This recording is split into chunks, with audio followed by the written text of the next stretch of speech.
Denis was never sick, like not even a cold. He was always really strong. He seemed a very strong man, and he was intelligent. He was like my rock. Like anything I needed to know, I could ask him, and he knew everything.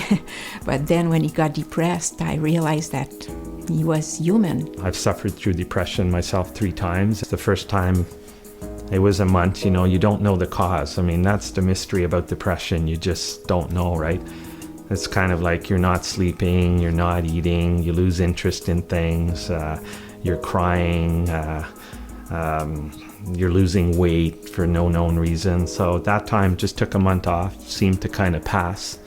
Then it happened, maybe a year after that again for 3 months, similar symptoms and so on. And then boom, 3rd time that it happened, I was off work for well over a year. The first symptoms is he starts sleeping less, and he tosses and turns in bed all night, and he takes deep breath, and so I can tell, usually he sleeps well. So as soon as he starts not sleeping well, I know there's something bothering him. I'm a stay-at-home mom, so I didn't go out to work during the day, so I was with him during that 7 days a week, like 24 hours a day.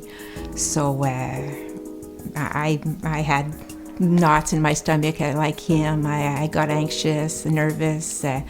It's interesting, like the second time, Yolande saw the signs faster than I did, right? Because they're with you all day long. So it's living hell for your significant other. I was always afraid, like you hear people depressed that they take their lives, or even sometimes I think, like, what will he do during the night? So that's why I didn't sleep some nights, because I didn't trust him. Every little decision you're trying to make, it drains your energy. You want to reach out for help, you want to call a colleague at work, but you just can't get yourself, I guess, brave enough to do it. That's how your day starts off, and eventually somehow you get enough courage to go. That could involve sitting in the parking lot, crying in your car for a while. The worst time for me, I think, was when he was talking to the physician that works for KPMG in Toronto, and we were calling him pretty often. And the one day that Denis called him, it was really stressful, and the doctor asked him, after talking to Denis for a while, he asked him to talk to me.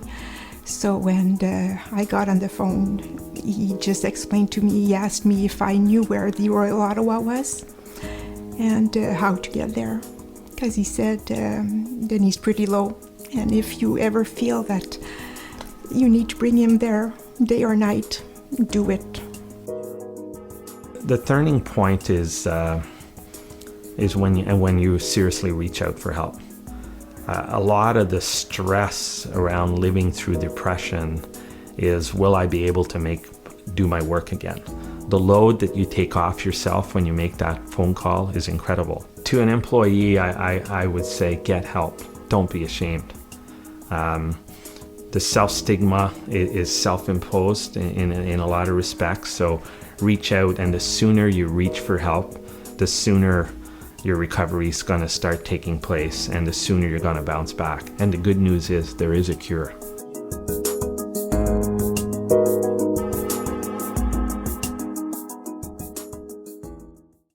Bonjour, mon cher. Truly a pleasure, Denis, to see you again. This is the last time we saw each other. I believe it was a couple of years ago. Yeah. When you were the auditor of one of the organization for which was a member of the board, chair of the audit committee, and so truly a pleasure to see you now. In this for purposes of today's presentation, and look forward to exchanges in what you're doing now. For the profession. So thank you very much for taking the time to be with us today, Denis. Really likewise, Charles-Antoine, and congratulations on the new role, by the way. I know we're in good hands with you at the helm of CPA Canada. Well, it'll be different to talk about mental health today instead of debits and credits and provisions and allowances and... Well, it's it's maybe a bit different, but it's also part of the reality of our profession. This is I was listening to the video that was just preceding this conversation here, and we were talking about mental health. More as health, not mental health. And I thought it was very, very appropriate to raise the discussion, raise the way we look at the issue as more as part of the overall health. Yeah. So thank you very much for doing so. So I don't know if you've been at it for what, 4 or 5 years now? Yeah, I took on the role officially since October 1, 2017, and honestly, as auditors, we rarely get hugged by our clients, right? Great audit, Denis, come back on Monday, right? And I'll audit us again. But in this world where you can really make a difference, and I hope that's what we're going to do, Charles-Antoine, with this session of just, raise the knowledge bar for our members on mental health to get them to realize that mental health is health and we all have a role to play.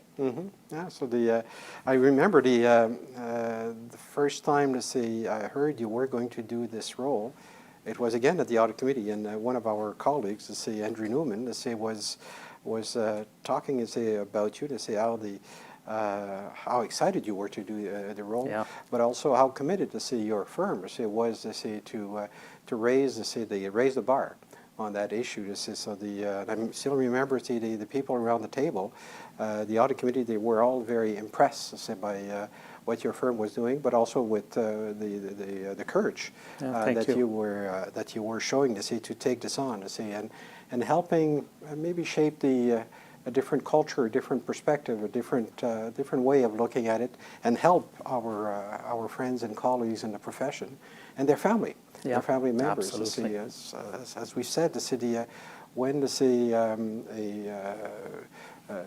health problem comes up, when a mental issue comes up, we call it a mental injury. Sometimes it's a mental injury. Absolutely. It's not only the person that suffers. It is the family, and it's all those are les proches. These are so, and I think the video is with your wife. So it's very telling on that. So I think we're doing it not only for our own members, but also for their loved ones. The entire circle of care. We often forget the supporters in this space. When I do a session, one comes to mind, the miners like Gala in Toronto. It's all business people, and most of the people who were coming to thank me afterwards were all the supporters, not actually the people who suffered. And it was interesting, Charles-Antoine, what they were telling me is that often when you listen to an Olympian like Clara Hughes, who's my hero in this space, it's about her story. And people see, an Olympian, I'm not an Olympian, won't happen to me. So it's interesting that we often forget the living hell that the circle of care lives through, and so important in the work world. You and I can quickly do the math of how many awake hours we spend with our colleagues at work. So we are significant others to each other at work, hence the importance of mental health in the milieu of the workforce, of how we all have a role to play. And if we can be walking the talk instead of let's talk. I did a session for the Toronto Board of Trade a few weeks ago with Dr. Daw, one of the Bell Talk doctors, and I jokingly said, it's been, I think, 11 or 12 years. Is it not time to rebrand to walking the talk? Because I think we've been talking about this long enough, right? We've become very good in a boardroom setting to talk about mental health. But if we surveyed our participant and asked him, if it was you suffering, would you be brave enough to call your EFAP or to ask a colleague? Many people, it's still a no. So I hope our session today will bring people to a yes and realize that you can't cure yourself out of cancer. So you can't necessarily cure yourself out of a mental illness without getting proper help, right?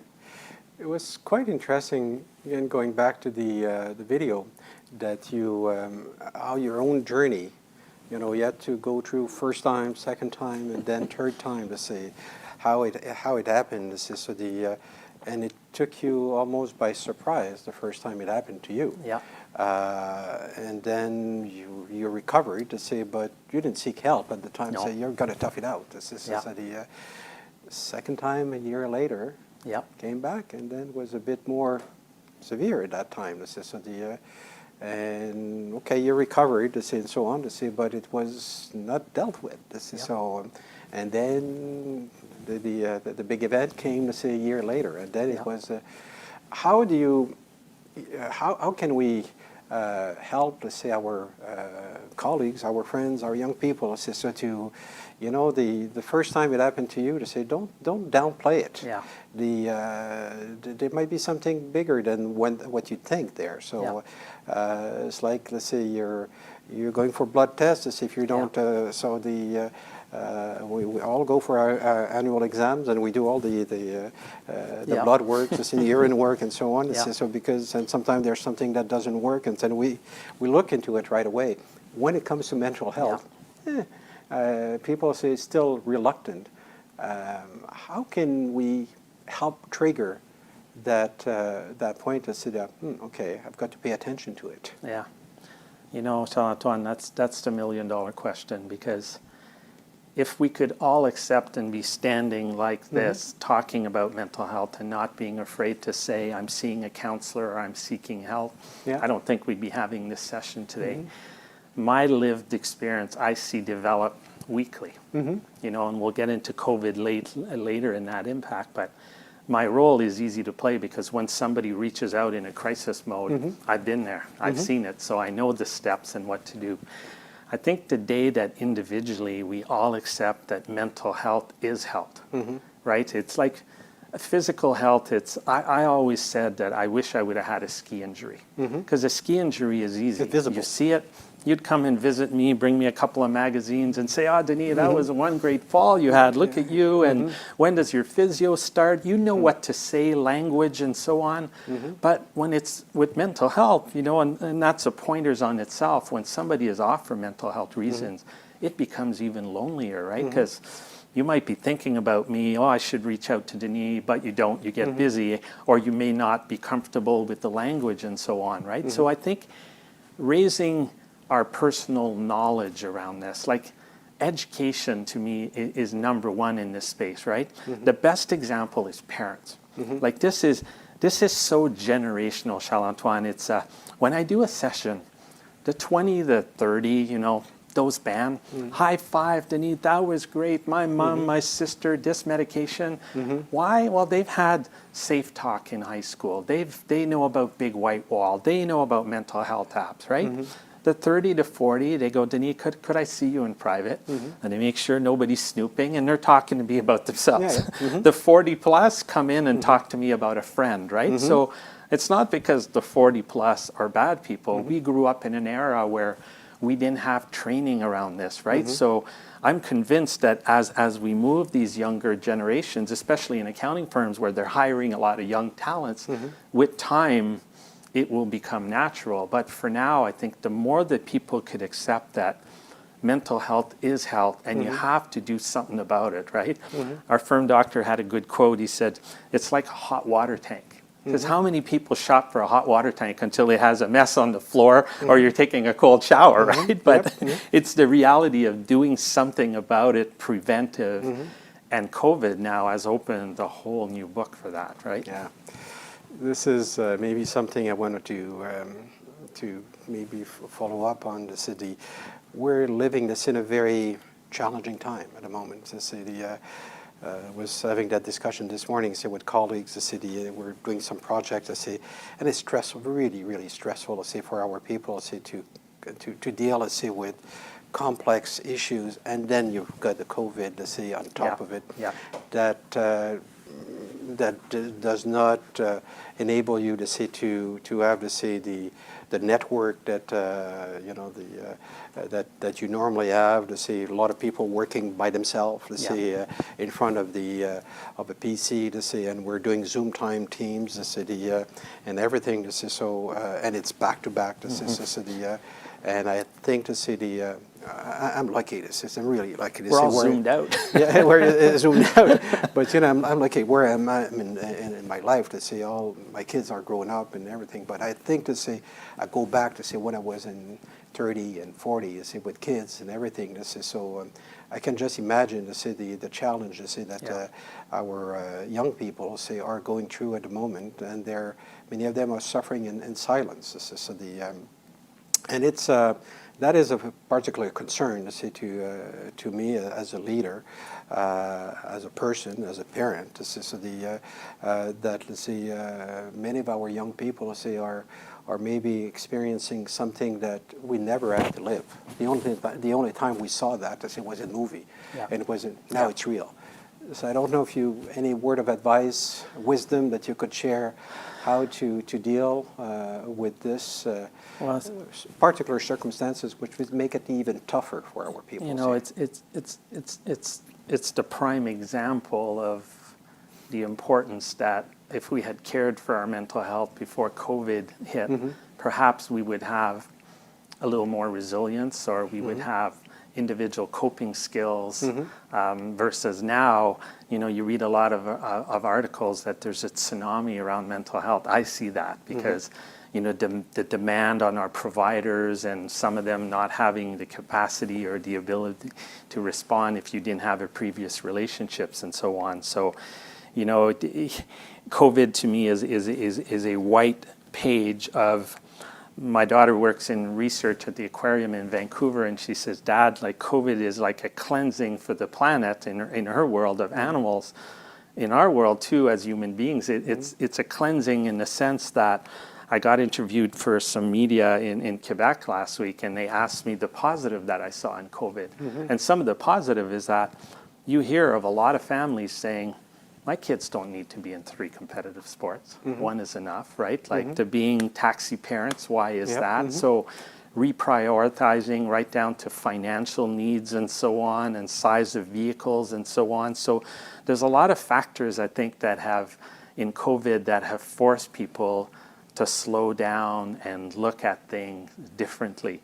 But the lens of their health and so on and coping mechanism, if it had not been part of the regular DNA, the 3 R's of resilience, the third one is regular positive habits. And the number one thing that I see during COVID is that me time, like you've heard me speak before where I'm big on me, family, work. And sometimes I get taken to task, why isn't it family first?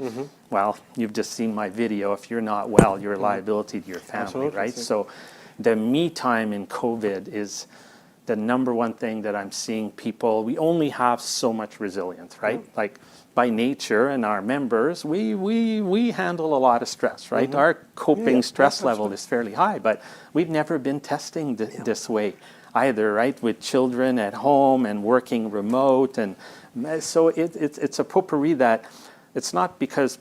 It ties in so nicely to mental health that it's not that people are weak. We've never been tested this way, right? And if you haven't changed a thing in COVID, you're still operating like you were, that's a bit of a train wreck about to happen, right? Remember, Sadie, my mother used to tell us when we were young, to say that in French it's called charité bien ordonnée commence par soi-même. So you've got to take care of yourself first before you can take care of the others. When you're kids, they say, so that's a bit selfish. So but over time, they say you really come to appreciate, and she meant it in a very positive, very adult manner. So make sure that you are well yourself, and then you can take care of the others. But if you're just mismanaging yourself and looking after everybody else, I've seen it. It's a city happens. Very, very generous people that takes care of everyone, and then they become a casualty. You'll like this quote my firm doctor always says, how can you love your patients if you don't love yourself? And in reality, this is if what and this it's not being is, selfish. Right? It's just it is the thing to do. I always use the analogy of a car. Like if you're a Tesla and you're not plugging in, you're still a horrible Tesla, right? Well, it's no different for us, right? Or one of the doctors we work with always says your dashboard there's a light on there that's lit. Could be an oil change or whatever. Yeah. On your fancy car, you wouldn't wait. But on yourself, odds are you've been waiting too long, right? So all these, I think these are all maybe hopefully a bit of word of wisdom to say that our colleagues, to say, and especially our young people, so they will pick up on, and maybe less young people too, to say, will pick up on, to say, so this is not an issue of you were talking earlier on about, to say, shame. So say of coming up and asking for help. To say, so could maybe just help bring to say there's no shame. It's just we all need help at different point in time, and some of us has some good system, support system, and depending on where you are in your life cycle. Sometimes you'll have a stronger support system than others. So don't assume to say your support system will always be, you've got to work to make sure that you've got to know one, but at some time in your life it might be less strong. So don't be afraid. I know I grew up in the firm, grew up also work in government and the like. And I know there's help there. So there's reception, the receptivity on this. There's and I really encourage our people to say, go and don't be afraid. Ask for help. It will come. It will come. That's the starting point, Charles-Antoine, to recovery. Mm-hmm. You know, that first, you know, in the video you hear me say that a lot of stigma is self-imposed. Mm-hmm. And that's like one of the number one question that people ask me, and that it's cognitive, right? Mm-hmm. Your mind, I tried to resign. My mind was telling me I'm no good, that it's my work, right? So a lot of that is self-imposed on you. Your colleagues, you know, when Denis was off, my colleagues weren't judging me. My colleagues weren't thinking I'm weak. My colleagues wanted to be there for me, but many maybe didn't have the language, right? Did not know how to.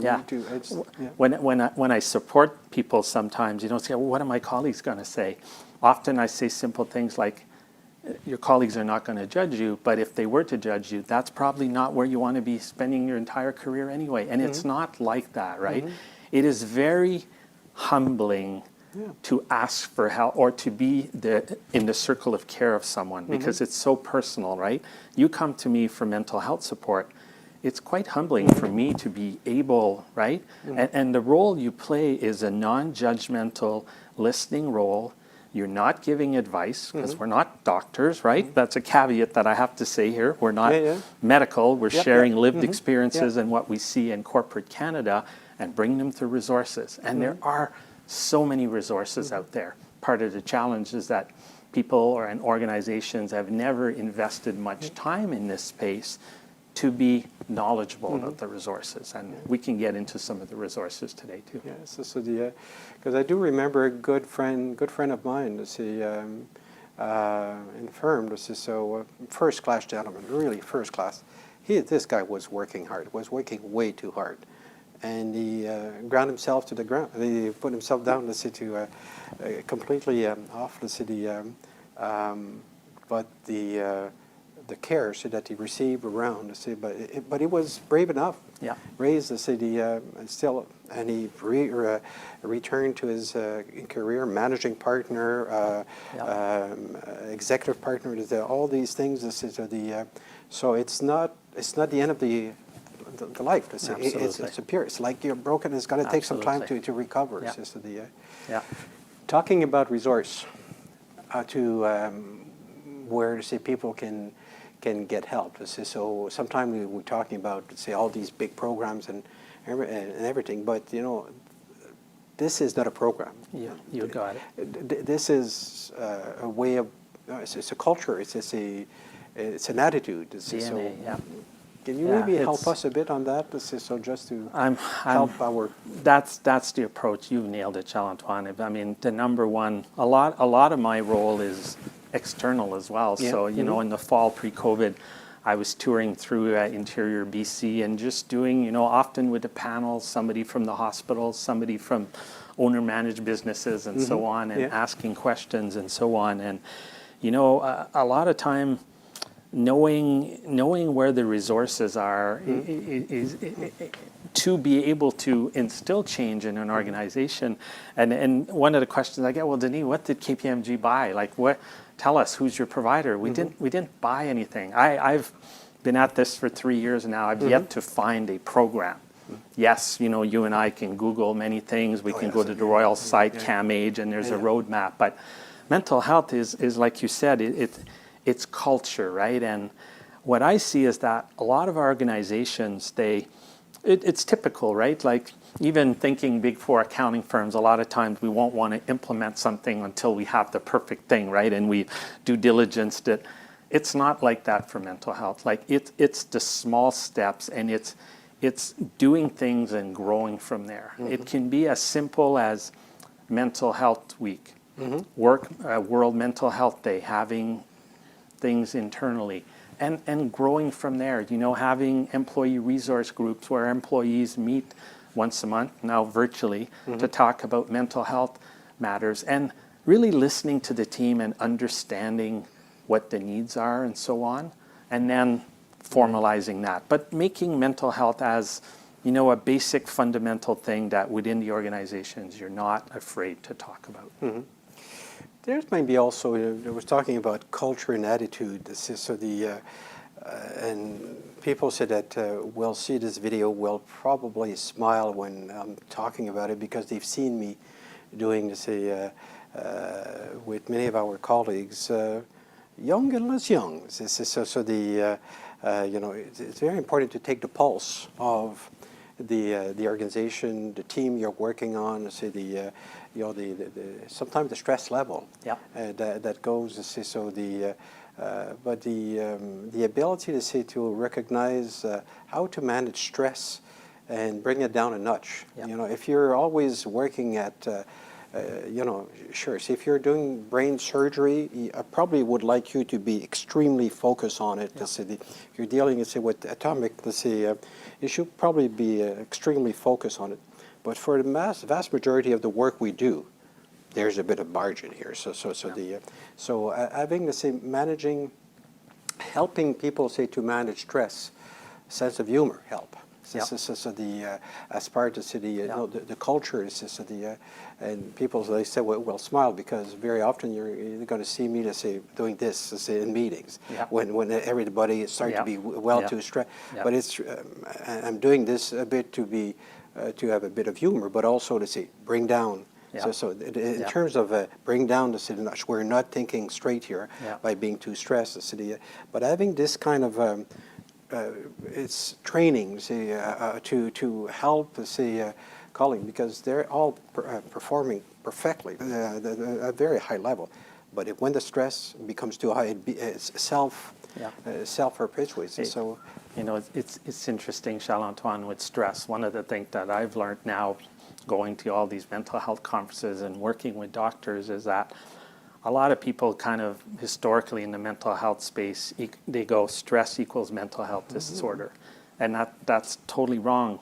It's long periods of improperly managed stress could lead to improperly managed stress. Exactly. So having those coping mechanisms, be it what it is, you know, like is it meditation, is it yoga, is it mindfulness? And that's an interesting thing that even during COVID, many people now have tried some of these new tools and have realized, you know, something that historically maybe that's a little too out there, now that they've realized it works for them. But that's a great example of you have to own your mental health. You know, within the workforce, people often ask me, Denis, how's big your team and what you do? My team is 7,200 people because everybody has a role to play, right? So when you instill it in the DNA on simple things like putting mental health on the agenda of your meetings, why not? You and I own a construction company together. Every Wednesday morning, it's health and safety.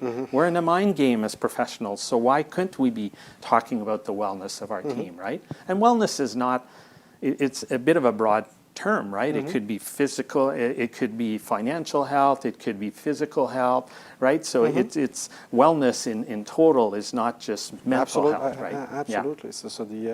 So coming up to say with these maybe different approach how to help our colleagues and friends and young people how to cope with it. It doesn't need big program. is the attitude to see of your colleagues, your leadership, to see, but yourself also, and now you're going to be taking it on. So Denis, we're both accountants, so we like numbers.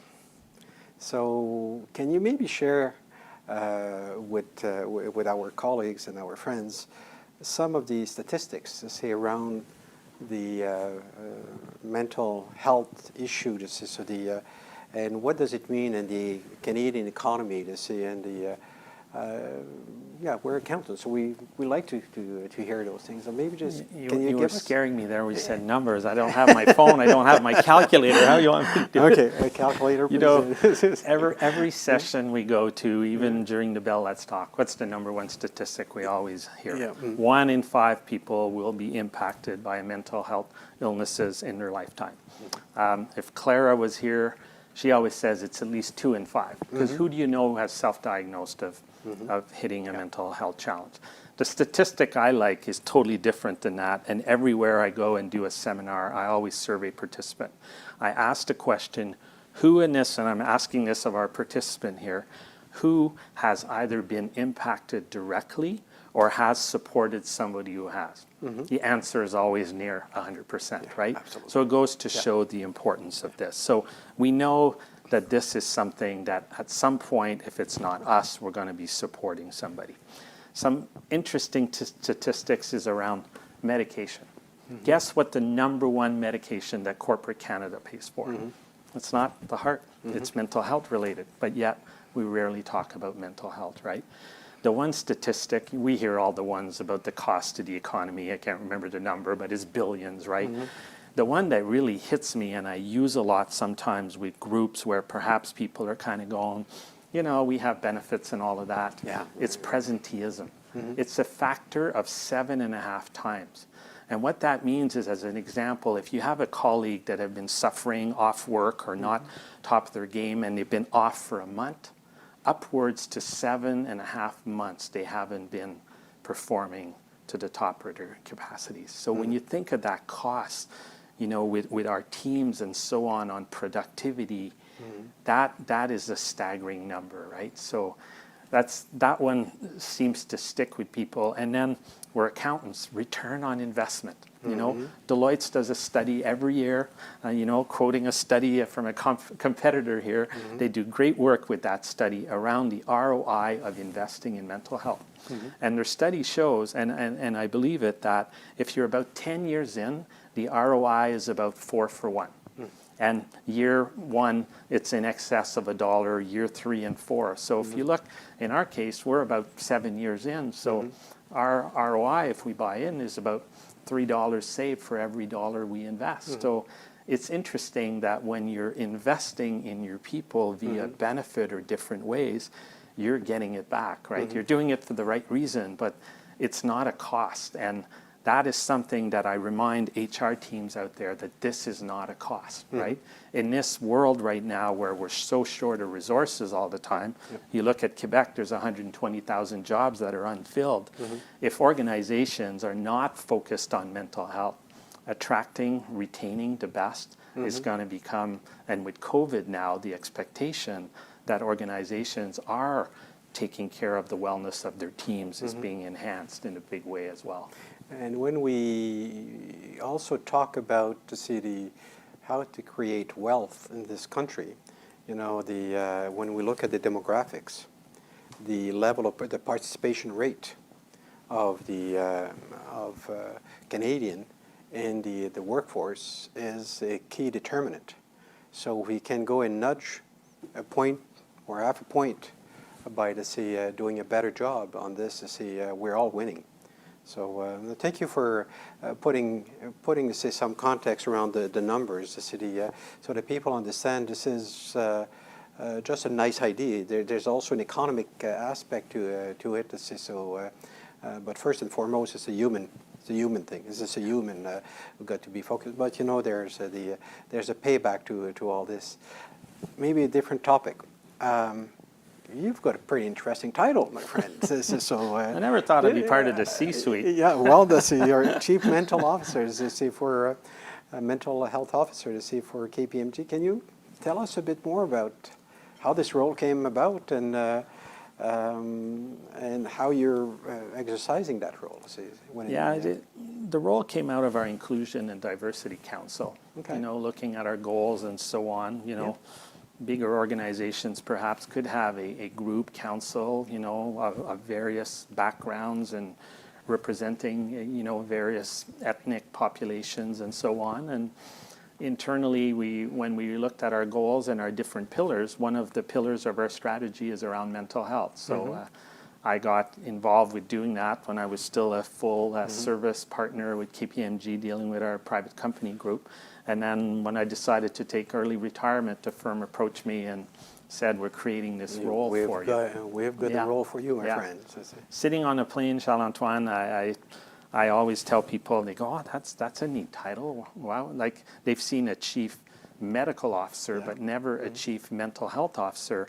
I describe my role as that I open boardroom doors so that people can bring their whole self to work and not be afraid to talk about their mental health and get care for it. I don't give medical advice. My crisis support role is I help people understand that this is real, that situational or not, it could be in their DNA. They didn't do anything to get to where they're at, you know, unless perhaps they're self-medicating or alcohol or something like that. I make them understand that it's real, and I drag them through resources. And I make sure that on the work front, they're fully supported. Like in a nutshell, that's the role of how it happened in the trenches.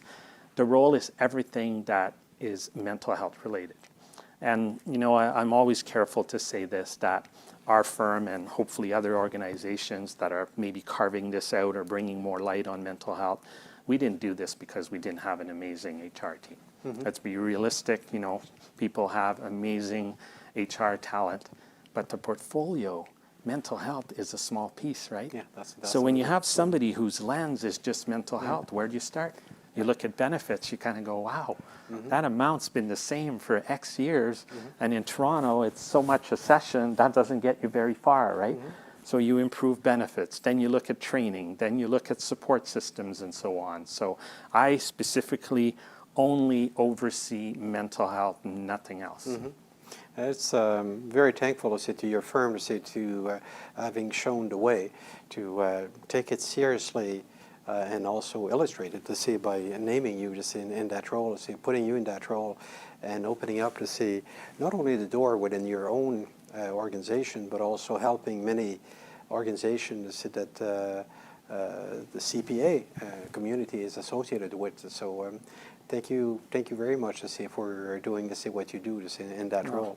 And paying it back. I've blown away with the reaction, Charles-Antoine. I'm sure there will be others to see the... I found one more. I don't feel so naked anymore. Okay. In a big bank in Australia with the same title. So there you go, COVID. So you might have to see a few more colleagues in this role to see in Canada. So you showed the way. So you led the way. You don't know how proud I am of being a CPA and CPA Canada. You know, agreeing to do this at our annual conference. I mean, you want to talk change? There's change, right? This wouldn't have happened 5 years ago. I kicked myself. It was on my to-do list to put my story out there on Pivot. And had I known the impact it would have, Charles-Antoine, I would have done a lot sooner. Like that thing got 44,000 views and over 1,000 reposts. And it's getting dated now, but even today, just before coming to this session, I had a young lady reach out and quote the article. And I could tell in the tone and the language that it touched her. And I responded, I said, hey, I'm actually filming a session with our new CEO on mental health. She said, I'm signing up for the conference. The conference, by the way, many of the members pick various the packages knowing that they could listen and bring the appetite to talk about this space is here. And I've never been asked to speak to so many places. Even universities now looking at their executive MBA programs and going, where do you learn this stuff? We don't learn it anywhere, right? So if you're going to be an Ivy League university and we're sending our kids there and that's not on the curriculum, being so critical to what we do in the business world. So things are changing rapid speed. Good. So maybe to say we could just move, let's say, a different direction. Can you tell us about some of the strategies that you see are working well for big, small organizations, for across the board. So can you share some of your wisdom, and how does it work? What can work? Learned so much, Antoine, in the last 3 years of. It's interesting now. The conferences I go to are not the typical conferences where we used to meet at. Now it's. I feel sometimes like the children's game. Which one of these doesn't belong with the others, right? Denis is with a table of doctors with names that I can't even pronounce, or degrees, sorry, that I can't pronounce. But it's interesting when it comes to strategies, and very fortunate now, to spend time with corporate Canada and, like the Bells of the world, Via Rail, Nav Canada, as you meet these people at conferences and you exchange. And it's almost like the strategy, it's a little bit, in our world, sometimes we joke about mission statements that you can break into the night and they all pretty much look the same unless you're really walking the talk, right? But I would describe it as 3-prong: awareness, training, and support. And the awareness is you got to move the dial somewhere, right? And this, big or small, or participants, it doesn't matter if you're a 10 member or you're 5,000 employees. Awareness, education, right? We're not, we're a rule-based profession. You and I are looking at derivatives. We sort of know where to go. But with this, we're not born with a book of rules, right? So moving the awareness of people is so critical, because especially if we get back to the parent comment earlier, sometimes mom and dad will reach out to me, some of our partners, and say, my daughter's coming home with this language. What does that mean, right? So moving the knowledge. And that could be done very easily there's so many things in this space that are free. I mean, that's one thing that I want to make sure that people realize, that I don't want people to walk away and go, oh yeah, well, those guys work for a big accounting firm, right? Like everybody listening to this, there's 220 offices of the Canadian Mental Health Association across Canada. They've been around for over 100 years. Reach out to those organizations and ask them to come and do a seminar. Many of them will probably do it for free or for a nominal sum. Odds are you already have a local relationship with them, right? So to move the dial on knowledge, maybe you have somebody who's got a lived experience, who's brave enough to do, a pizza lunch or something and share the story. So all kinds of events to promote awareness and start talking about it. Mental Health Week, benefit providers. Most of the contracts of all your benefit providers have a clause in there, and if it's not there, negotiate it on your next round to get 1 or 2 free seminars. But even at KPMG, we weren't using those seminars, right? Many of us don't know. So the awareness is learning, I would say. Training is more formalized. And the number one tool on the training front, you probably have first aid training, maybe even CPR. All these things. I have both. We haven't given too many Band-Aids in our professional careers, and even on the home front. But when it comes to mental health, knowing what we know now, that's what we were facing. We just didn't know. Well, there's a mental health first aid training course that's been around 15 years. I didn't know that. That's a couple $100 given right across Canada by professors who are vetted, right? I often say, when people tell me, Denis, where would you start?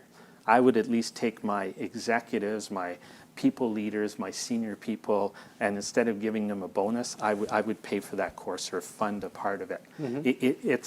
Imagine onboarding, Charles-Antoine, in the awareness and training. You know how we typically onboard an accounting firm, right? Like K-Learns and risk management stuff. Did you and I call our grandpa that night and say, I'm so happy I picked EY, right? They got me to do. But imagine if you're onboarding, you were giving mental health first aid training on the first 2 days. I think you would be calling family and saying, God, I really picked the right organization, right? So the training is more formalized, working with your benefit providers to come in and do 2-hour sessions on mental health, whatever. Jack.org does all kinds of seminar.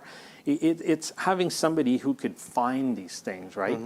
The support side is more, I look at what universities have done, and I always warn people, these legs kind of got to go together, right? Because you could imagine we're raising the awareness where our team is comfortable asking for help, but there's no support, there's no benefit, there's nothing, right?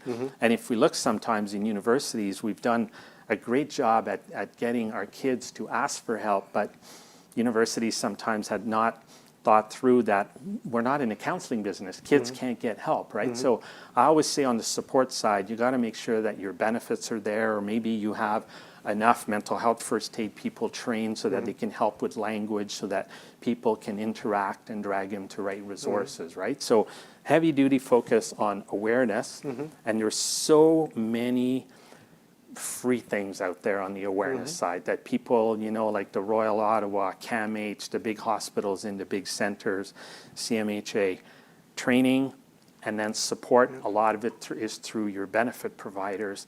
Support too, there's so many free programs. I mean, I'll just share one. It's unfortunately, it's just in Ontario, Manitoba, and BC, but so this is a program called Bounce Back.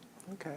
Provincially funded, where anybody on this call in those provinces can self-refer to this right after this call. And they get counseling, they get manuals, and this is one of many. There are so many, especially with COVID right now, provincially, province of Ontario and even in BC, some of these new mental health apps are all funded. So on the support side, a lot of it is identifying what's there. And you know, Charlotte-Antoine, what I find really interesting, even in corporate Canada when I'm helping groups, is bigger organizations already have tools and resources in this space. But you know what? People can't find them. You know, if I always challenge, like on Zoom, when I have a number of executives, I was doing a session last week, I challenged the executives, you know, they're wondering about it. Yeah, I said, here's my test. While we're live, I want you to go on your interweb to find your mental health support that you have in your company. Not a single one could find it. So I said, easy, go fight for some real estate and have a button on mental wellness on your home screen. Very simple, right? Employee assistance program. Utilization in our world is about 10%. I don't know if that's good or bad. It seems awfully low. I had set a goal to raise that by a couple percentage points. We've done that. Doesn't mean we have more people suffering. Oftentimes what it means is now your partner who's not too sure how to support you knows that he or she can call EFAP, right? So a starting point often is taking an inventory of what you have, right? Like organizations usually have something, and in BC it really struck me when on my panel I had a lot of smaller organizations that are doing very creative things. Like I've seen one, instead of having benefits for everybody individually, which a small organization could be a big cost, they had a fund that employees could draw on for counseling and so on, and they demystified it, right? They were using the analogy that what's wrong if Charles-Antoine sees a counselor? If he was an Olympian or a hockey player, he'd have about 10 different types of coaches, right? So I saw some really creative ways of normalizing caring for your mental health, or people in their bars saying, I'm taking a mental health day, right? We saw that went viral when somebody did that because it was so different, right? So the strategy to say of raising awareness to start with is to then do the training and then do the support. I think that's something that we can all do, and doesn't have to be a big thing to start with. But the question of the city providing support, it's so true. The city providing support. You know, in my first town hall meeting, I had to see with all the employees of CPA Canada. That was the first question that was asked, by one of our employees. So when are we reviewing the employee benefit package? To give a better space, more space to see for the mental. I was lucky to see that the directors of human resources in the organization said, well, that's a great question because we're doing the review right now. We're doing the survey of what the employees want, and that is one to say that it's coming up. So I think these are, providing the support by different ways, getting your benefit supplier involved with city. It's in their best interest to come and help you to you were talking about a tsunami early on, so to help you manage this tsunami, to say that is that could get worse, to see if we're not paying attention to it. So thank you very much for those word of wisdom, and now we're going to go to maybe a different kind of line of questioning. Denise, say earlier on, to say we talked about the tsunami of mental health issue, to say that is hitting us at the moment, and it's especially because of the COVID, to say the circumstances, which is quite unique. Can you maybe tell us a bit more about why we're saying it's a tsunami? It's not, and we should really pay attention to it at the moment. So maybe you can share some data points or some perspective on it, if you could. You know, like oftentimes it says a tsunami is coming. I mean, the tsunami's here. I mean, if you look at recent papers, you know, addressing burnout at home and at work, entrepreneurs face mental health issues, working from home and the challenges with that, employers wrestling new epidemic with growing rates of mental health, right? So we're right there. Let's talk, but I'm not sure, you know, the walking the talk behind the scene is fully there. And in this virtual world now, I mean, I love this study that the Canadian Mental Health Association did, CMHA, where they surveyed 1,000 people, and the question, you know, when somebody checks in on you and says, how are you? 77% of those asked said, I'm fine, thanks. You know, and during Mental Health Week this year, it was really neat, the videos they did. It was like, I'm asking you the question, how are you? And you say, I'm fine, thanks. Then there was a delay, and then you could see the thoughts in your head going, well, I wish I could tell them the kids are driving me crazy, or I've got an aging parent that's in a nursing home that I can't go, right? So I really like the team and how it ties in with COVID and this challenge of get real about how you feel.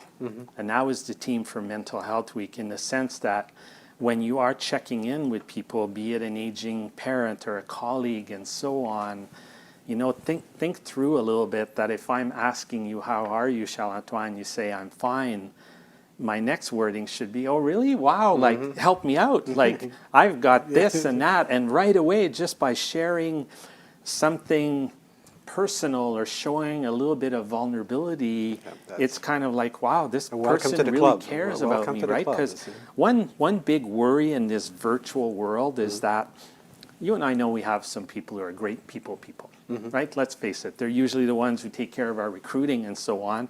So during COVID, they're probably the ones doing an even better job checking in. But what about the person that, you know, they're more like to do their own thing, and, you know, checking in on colleagues, it's not something they'd even normally do at the office. So there's a worry that some people in this virtual world, you know, we hear a lot about social isolation. I was on a panel with all these human resource leaders, and they were talking about social isolation pre-COVID and the impact on mental health. And once again, like, my take on that is that it comes back to DNA, right? If you're working in an organization where it's not in the DNA and common language of opening up and asking for help and talking about mental health, I think we all know that working virtually is just going to make it worse, right? So making sure that's on the radar and becomes normalized. Start meetings. How's our team doing, right? Oh, they're running a little too hot here. Maybe we should do this, and so on, right? And as professionals, often, perhaps we haven't done enough of that, right? And it's, I remember when I came in CP, I think it's also quite a question of being generous. You know, especially in those times, to see where these trying times, to see where we've got to maybe do the extra miles, so be generous, to say, with others. Be more. It's okay to be patient, be generous. I'm an optimist by nature, and we're going to get through it. I'm sure, say, we're going to get through it. To see I won't tell you the date to say where I think to say we're going to be through it, but it's we're coming close to the half point. To see is all what I will say on that. To see, but for that period of time, to say maybe if we can just show a bit more care, patience, generosity with each other. I think Goes a long way. that's going to go a long way. That's going to help us. I also say, the objective is when we're going to be coming out of it, we're going to be healthy. Yeah. So if we can all do that a bit, and we're going to come out at the other side, we're going to be able to resume. Very often I call it the new better. It's going to be not the old normal, not the new normal, but the new better. But the city, so showing a bit of compassion, generosity, to say we'll go some way. One point the city that is very from the working habit to see perspective to see is something worthwhile to think about or talk about is at the moment, see, for the last 4 or 5 months now, we've all been zoomed in, zoomed out, teams in, teams out. To see, so we've been videos. And people think to say it's working well. What is your perspective on this? Is it, some will tell us to say that it's been working okay in the circumstances, but we've been drawing down the social cohesion capital that we had accumulated over the last 10, 20 years. So we've got to... Inclusivity as well is a big one that we read a lot about, that, how we would always be focused as leaders and a chair to make sure that I've seen you do that in action at board meetings where, the person or maybe sometimes doesn't participate to give them a chance. And now I think in this virtual world, it's difficult. That we've gone back to some bad habits, right? So I think people being focused and cognizant that it's not just those two little cubby holes talking all the time virtually, just because of the challenge that it's awkward a little bit becomes even more challenging, right? Yeah. So I think there's maybe something to say we all have to pay attention to it, the city, and recognize that we're probably drawing down the capital. It's like goodwill. Goodwill, if you don't replenish it, it will come down to zero. Yeah. So we're probably boring to see drawing down the asset that we had, and we've got to pay real attention and how to at least maintain it. Don't erode it too much. We'll be able to rebuild it afterwards, but let's not bring it down too low. That would be my perspective. That's the way I try to. The tsunami side too, and COVID, and when you said we've been at this now, 160 days, I lose track, but one of the common questions I get from teams and out in the community is that we're running out of resilience, right? And it's very much so. Resilience right now is kind of one of those buzzwords that maybe we haven't been focused on that much, right? That we're all born with a certain level of resilience through our national DNA, and I think studies and doctors say that as professionals, we have a pretty high threshold. Our coping capacity to stress, but let's face it, we've never been challenged this way, right? I mean, it's interesting where perhaps people who travel a lot and they're working on these exciting projects, now they're realizing how much they miss that because that was their me time. The flight time, the hotel room time was where they recharge, right? So I want to show one document here, continuing on the trend of so many free things out there. This one, Charles, is probably one of my number one go-to documents when I help people and support people. People just have to Google Plan for Resilience. You're going to hit this. It was developed by the Center for Mental Health in the Workplace. You'll see it with Great West Life beside it, Sun Life, but it is an amazing guide that, when have you ever done a stress profile on yourself? Oof. Right? Oof. And what's interesting that I'm seeing people use this for, they'll get their partner or significant other to kind of do a stress profile on them as to how they react. And during COVID, Charles-Antoine, I've been seeing so many families who said they've used this guide to do a resilience plan for their family. Using and implementing, it takes you right down to choosing healthier strategies, like accept, avoid, alter, adapt. Like it's a very, people who don't really know where to start, just circulating a guy like this with your team or having a lunch hour Zoom drop-in discussion. We call this the Plan for Resilience from the Canadian Mental. It's commercially available. It's there to use. It's disponible en français aussi. For members who want it in French, le document est disponible en français. Ça s'appelle le plan de résilience. So that is actually, I carry this in my briefcase everywhere I go. Well, thank you very much for this tool. This I think will help us. And maybe at this point in time, I'd just like to thank you very much, Denis, for taking the time to talk about a very important topic today for all our members and their loved ones. And our society in general. Really thank you very much. Thank you very much for taking such a leadership role on this. It was courageous of you to be the first one to do it, and we're all very thankful for what you're doing for all of us. And I'm sure we're going to be having the pleasure of talking about it in the months to come and the years to come. Again, thank you very much, my friend. My pleasure, Charles-Antoine, and thank you to CPA Canada for putting this on the agenda for a conference like this, where I think we can make a really big impact. I just, if I may, would like to mention an amazing study that CPA Canada is part of. It's called the Healthy Professional Works. And this goes to show, I couldn't do that myself. In this world, of where this is moving so fast, here's an example of change. I mean, this is 18 Canadian universities participating in this study, where they're basically studying the mental health impact of various professions, accounting, medicine, nursing. So we're contributing CPA Canada to the accounting. The project is called Healthy Professional Work. In October, the survey in both official languages will be released, so I encourage members to participate in it. If you want to see about the study now, it's HPW for Healthy Professional Work at uottawa.ca. And the study is led by many professors like Professor Meridi Bujuki. So hopefully we'll have numerous members that can contribute to this study so that we can continue to pay it forward to our members. Thank you very much, Denis, for all this information, and all the work you're doing for a very, very important cause for all of us. So as I said, looking forward to have those discussions again with you, and also to advance the needle on that health, not mental health, but that health question. Thank you. Thank you, mon ami.